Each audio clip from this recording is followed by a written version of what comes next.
Suatu minibus yang melintas di atas jembatan Musi 4 Palembang Rabu sore kemarin terbakar dan meledak. Menurut pemilik mobil, awalnya mobil berjalan dengan normal tanpa ada kerusakan. Sampai di atas jembatan, mobil mati mesin dan terpaksa berhenti.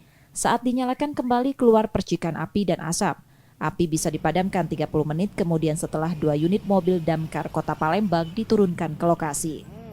Mati mendadak, Pak. Mati mendadak, terus?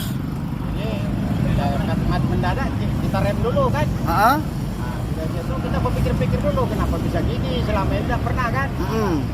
Nah, kita tadi buru-buru menjemput istri. Terus? Ah, kaget. Lama pula nunggunya istri. Start lah, meledak di situ kejadian. Mobil itu?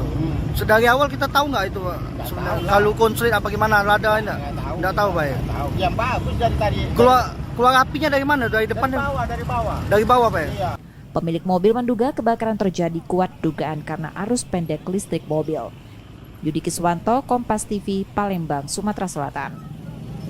Mobil terbakar.